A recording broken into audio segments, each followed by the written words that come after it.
Hello students, एक बार फिर आपका स्वागत है आपके अपने यूट्यूब चैनल एक ही क्लासेस में। प्यारे बच्चों, इससे लास्ट वीडियो लेक्चर के अंदर हम आपको क्लास 12 का चैप्टर नंबर 1 संबंध एवं फलन की एक्सरसाइज 1.1 के पहले प्रश्न को पूर्ण रूप से समाप्त करा चुके थे। उस पहले प्रश्न के अंदर 5 पार्ट थे, वो हमने आपको कंप्लीट करा दिए थे। आज जो इस वीडियो लेक्चर के अंदर हम बात करने वाले हैं बच्चों, वो क्वेश्चन नंबर 2 के बारे में बात करने वाले हैं। ठीक है, देखिए क्वेश्चन नंबर 2 को पढ़ते हैं। क्या कहा है इसमें? कहा है कि सिद्ध कीजिए कि वास्तविक संख्याओं के समुच्चय R में, यानी कोई सेट है वो वास्तविक संख्याओं का सेट है। ठीक है, और एक रिलेशन दिया है R is equal to A, B such that A is less than equal to B square द्वारा परिभाषित संबंध R है। और हमें ये प्रूफ करना है कि ना तो सतुल्य है, ना सममित है और ना ही संक्रामक है। ठीक है, तीनों रिलेशन ना प्रूफ करने हैं हमें। देखिए जो दे रखे हैं पहले हम वो लिख लेते हैं। बच्चों हमें एक सेट दे रखा है, यानी समुच्चय हमें दिया है। मान लेते हैं ये समुच्चय A है, वास्तविक संख्याओं का समुच्चय हमने A मान लिया, यानी ये किसका है? वास्तविक संख्याओं का है। ठीक है, वास्तविक संख्याओं का समुच्चय। और बच्चों रिलेशन दे रखा है R is equal to A, B such that A is less than to B square. ये एक रिलेशन दे रखा है बच्चों। ठीक है, तो हमें प्रूफ करना है कि ये संबंध ना तो सतुल्य होगा, ना सममित होगा और ना संक्रामक होगा। तो देखिए बच्चों, जितनी भी वास्तविक संख्याएं हैं ये सभी पर मान लीजिए सममित है, सतुल्य है, संक्रामक है, सभी पर है। लेकिन आपने कोई अगर एक संख्या भी ऐसी बता दी जिस पर ना तो ये सतुल्य है, ना सममित है, ना संक्रामक है, यानी आपने कोई एक एग्जाम्पल ही ऐसा दे दिया, तो फिर ये प्रूफ हो जाएगा कि ना तो ये सतुल्य है, ना सममित है, संक्रामक है। ठीक है, यानी ना प्रूफ करने के लिए आपको सिर्फ एक एग्जाम्पल देना पड़ेगा। यानी सभी संख्याओं पे आ रहा है, बस एक संख्या पे भी अगर नहीं आ रहा ना, तो फिर वो प्रूफ हो जाएगा कि ये सभी के लिए जो है सतुल्य, सममित या संक्रामक नहीं है। तो हमें नहीं प्रूफ करना है तो सिर्फ एक एग्जाम्पल ऐसा देना पड़ेगा जिस पर ये सतुल्य नहीं होगा, या सममित नहीं होगा, या संक्रामक नहीं होगा। ओके, तो देखिए सबसे पहले हम बात करते हैं, पहला क्या है हमारा संबंध? स्वतुल्य संबंध। ठीक है, तो स्वतुल्य संबंध की कंडीशन देखिए क्या है। सबसे पहले आपको कंडीशन पता होनी चाहिए, यानी क्या हमें नहीं प्रूफ करना है तो हमें क्या कंडीशन प्रूफ करनी पड़ेगी। देखिए होने के लिए क्या होती है, होने के लिए होती है कि कोई ए एलिमेंट है वो सेट ए से बिलोंग करता है, तो इम्प्लाइज डेट A बिलोंग करना चाहिए रिलेशन से। तो हमारा जो संबंध है वो सतुल्य होगा, लेकिन हमें यहाँ नहीं प्रूफ करना है। तो A तो सेट A से बिलोंग करे, बट A सेट R से बिलोंग ना करे, तो हमारा संबंध जो है सतुल्य नहीं होगा। और हमें यही कंडीशन यहाँ पर दिखानी है।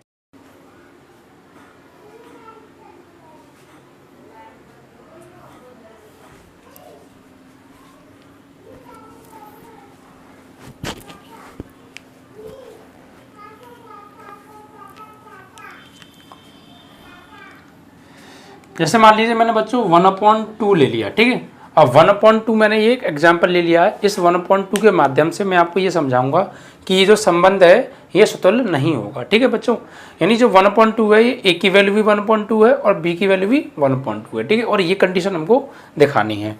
देखिए बच्चों, मान लीजिए कि A की जगह मैंने लगाया 1/2 और less than equal to B की जगह भी क्या लेना है मुझे? 1/2। तो 1/2 और ऊपर से क्या हो रहा है? स्क्वायर। अब देखिए बच्चों, अगर ये वाली बात सत्य हो गई तो ये संबंध सतुल्य हो जाएगा, लेकिन अगर सत्य नहीं हुई तो ये संबंध सतुल्य नहीं होगा और हमको नहीं ही प्रूफ करना है। देखिए बच्चों, ये हो गया 1/2 और लेस देन इक्वल टू इसका 1/2 का स्क्वायर करेंगे तो क्या हो जाएगा? 1/4। तो क्या 1/2 1/4 से छोटा होता है? क्या 1/2 1/4 से छोटा होता है? नहीं, क्योंकि 1/2 तो 1/4 से बड़ा होता है ना। लेकिन यहाँ पर क्या दिखा रही है कंडीशन? यहाँ ये दिखा रही है कि 1/2 1/4 से छोटा है, तो ये वाली बात सत्य तो है नहीं। मतलब ये कंडीशन जो है, ये जो 1/2 एग्जाम्पल है ये इसका जो है रिलेशन का पालन नहीं कर रहा है, और रिलेशन का पालन नहीं कर रहा है तो क्या होगा? अतः यह संबंध सतुल्य होगा।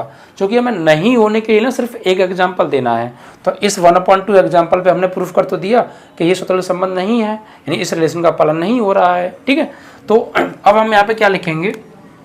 देखिए 1/2 छोटा होता है 1/4 से, ये बात तो आपको क्लियर है ना। देखिए कैसे, सपोज आपके पास एक सर्कल है, इसके आपने 2 टुकड़े कर दिए बराबर बराबर, तो ये है बच्चों 1/2 ये वाला पार्ट, और 1/4 क्या होता है? ये सर्कल है, इसके आपने 4 भाग कर दिए बराबर बराबर, तो ये वाला भाग सिर्फ ये है 1/4, तो बड़ा कौन हो गया 1/2 हो गया ना, 1/4 छोटा हो गया, ठीक है।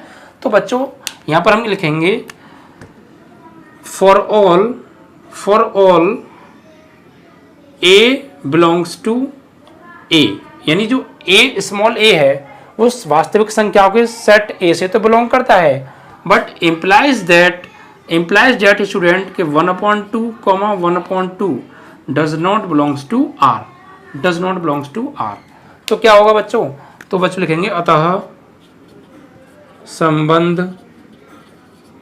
अतः संबंध स्वतुल्य नहीं है, ठीक है बच्चों।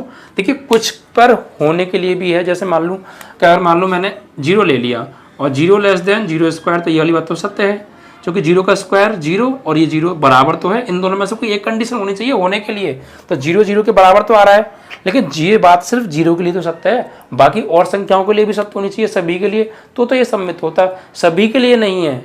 अगर आपने एक एग्जाम्पल भी दे दिया नहीं के लिए तो फिर ये नहीं होगा, ठीक है। या फिर आप 1 भी ले सकते हैं, 1 का स्क्वायर, तो ये वाली बात भी सत्य है, लेकिन ये 0 के लिए सत्य है, ये सिर्फ 1 के लिए सत्य है। क्या सभी संख्याओं के लिए थोड़ी ये वाली बात सत्य है? सभी के लिए सत्य होती, कोई एग्जाम्पल भी ऐसा ना होता जिस पर ये असत्य होती बात, तो फिर ये स्वतंत्र होता, लेकिन एक एग्जाम्पल हमने दिखा दिया, ऐसी बहुत सारे एग्जाम्पल भी हो सकते हैं, तो नहीं होने के लिए सिर्फ एक एग्जाम्पल आपको देना है, ठीक है। तो ये तो हो गया बच्चों हमारा स्वतुल्य संबंध। अब बात करेंगे बच्चों हम दूसरा संबंध क्या है बच्चों, हमारा सम्मित संबंध।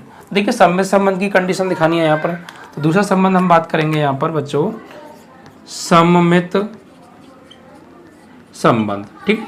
तो सम्मित संबंध की कंडीशन बच्चों आपको पहले पता होनी चाहिए। सम्मित संबंध की कंडीशन क्या होती है?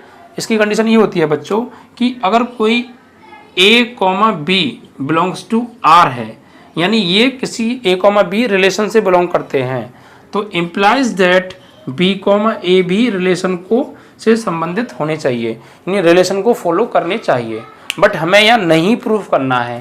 तो a, b belongs to r है ये तो चलेगा, but students b, a does not belongs to r होना चाहिए, तो हमारा संबंध कैसा होगा? सम्मित नहीं होगा, ठीक है। तो हमें नहीं ही प्रूफ करना है। तो देखिए मैं पहले आपको कोई इसी तरीके से एग्जांपल लेके दिखाऊंगा, एक एग्जांपल दूंगा नहीं के लिए और फिर इसकी कंडीशन में लिख दूंगा, ठीक है। देखिए जैसे बच्चों मैंने लिया बच्चों एक नंबर ले लिया 2 और एक ले लिया बच्चों मैंने 5, 2 और 5 ले लिए, यानी a और ये b। तो अब यहाँ पर चेक कर रहे हैं क्या a, b belongs to r है, चेक करते हैं। तो a की जगह बच्चों हमने लगा लिया 2 और less than equal to b की जगह क्या लगा लिया 5, ठीक है।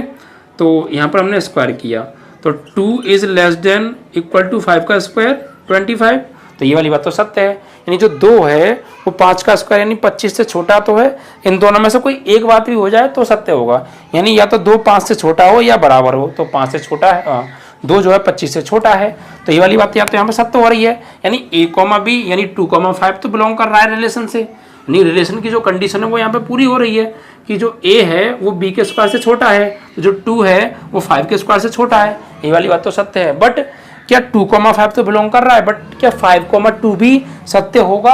अगर 5, 2 भी सत्य होगा तो ये संबंध कैसा होगा? सम्मित होगा। अगर 5, 2 सत्य नहीं हुआ तो बच्चों संबंध हमारा सम्मित नहीं होगा। तो चेक करते हैं बच्चों, जैसे मान लीजिए अब 5, 2 लेते हैं, यानी 5, 2 पर चेक कर रहे हैं, तो a की जगह 5, b की जगह लें 2, तो 5 लेस देन इक्वल टू 2 का स्क्वायर, तो 5 लेस देन इक्वल टू 4, क्या ये वाली बात सत्य है? तो बच्चों ये वाली बात सत्य नहीं है, क्योंकि 5 4 से यानी 5 जो होता है वो 4 से छोटा नहीं होता है बच्चों, तो यहाँ पर ये वाली बात क्या हो गई? गलत। तो इसका मतलब बच्चों, इसका मतलब कि a, b तो बिलोंग कर रहा है r से, but implies that b, a does not belongs to r, हमने एक एग्जांपल दे दिया नहीं के लिए और एक ही काफी है, तो क्या होगा? अतः संबंध सममित नहीं है, ठीक है बच्चों। बस तो ये आपका हो गया संबंध सम्मित नहीं है प्रूफ। अब तीसरा और आपका संबंध बचता है बच्चों, इसको हटाना पड़ेगा थोड़ा सा। तीसरा संबंध और क्या है? तीसरा संबंध है हमारा बच्चों संक्रामक संबंध। अगर वो और नहीं प्रूफ हो गया तो हमारा ये क्वेश्चन सॉल्व हो जाएगा। अब बात करेंगे बच्चों तीसरे संबंध के बारे में। तो देखिए तीसरा संबंध क्या है हमारा? संक्रामक संबंध, ठीक है। तो संक्रामक संबंध की बात करते हैं बच्चों। देखिए संक्रामक संबंध के लिए क्या है, इसकी कंडीशन पहले आपको पता होनी चाहिए। संक्रामक संबंध होने के लिए क्या होती है बच्चों कि अगर a, b belongs to r, b, c belongs to r implies that a, c does not belongs to r।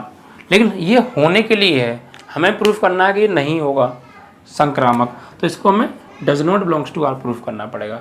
देखिए मैं आपको पहले कोई 3 संख्या लेता हूँ, एग्जाम्पल देख समझाता हूँ, उस संख्याओं के माध्यम से मैं ये प्रूफ करूंगा कि संक्रामक नहीं है, फिर इसकी कंडीशन को लिखूंगा, ठीक है। जैसे मान लीजिए बच्चों मैंने 3 संख्या ले ली, एक 2 ले ली, एक -2 ले ली और एक -1 ले ली, ठीक है। अब यानी हम बात करेंगे पहले 2, -2 के बारे में, ठीक है। तो 2 इज लेस देन -2 का स्क्वायर, क्या ये वाली बात सत्य है? तो 2 इज लेस देन -2 का स्क्वायर बच्चों 4, तो ये वाली बात तो सत्य है। अब 2, 2 तो बिलोंग कर रहा है रिलेशन को, अब यानी a, b तो बिलोंग कर रहा है रिलेशन को, क्या b, c भी बिलोंग कर रहा है रिलेशन को, चेक करते हैं। तो देखिए बच्चों -2 is less than equal to -1 का स्क्वायर, ठीक है। तो यहाँ पर देखा -2 is less than equal to -1 का स्क्वायर 1, तो ये वाली बात भी सत्य है बच्चों। क्यों? क्योंकि जो -2 होता है वो +1 से छोटा होता है, तो यानी कि ये भी रिलेशन का पालन कर रहा है, यानी 2, -2 कर रहा है और -2, 1 भी इस रिलेशन का पालन कर रहा है। तो क्या अब 2, -1 भी इस रिलेशन का पालन करेगा? और करेगा तो संबंध कैसा होगा? संक्रामक। अगर नहीं करेगा तो संक्रामक नहीं होगा, लेकिन हमें नहीं कराना है। ओके, देखिए बच्चों अब लेंगे हम -2, +2, -1 को, तो +2 is less than equal to -1 का स्क्वायर, तो +2 इज लेस देन -1 का स्क्वायर 1, क्या ये वाली बात सत्य है बच्चों? ये वाली बात सत्य नहीं है, क्योंकि +2 +1 से छोटा नहीं होता, बड़ा होता है बच्चों, ठीक है। तो यानी ये वाली बात यहाँ पे गलत हो गई, यानी बच्चों कि 2, -2 r को बिलोंग कर रहा था, सत्य बात थी। -2, -1 r को बिलोंग कर रहा था, सत्य बात थी, ठीक है। लेकिन 2, -1 बिलोंग नहीं कर रहा है बच्चों, यानी ये यहाँ पर जो है r से संबंधित नहीं है। तो हम क्या लिखेंगे बच्चों? तो यहाँ पर लिखेंगे अतः for all a, b belongs to r, ठीक है। a, b belongs to r, b, c belongs to r implies that a, c does not belongs to r, ठीक है। यानी a, b तो r से r का पालन कर रहा है, b, c भी r का पालन कर रहा है, रिलेशन का पालन कर रहा है, बट a, c रिलेशन का पालन नहीं कर रहा है। तो क्या होगा? अतः संबंध संक्रामक नहीं है, ठीक बच्चों। और यही हमें प्रूफ करना था कि तीनों संबंध हमारे ना तो सतुल्य है, ना सममित है और ना संक्रामक है, ये हमने प्रूफ कर दिया।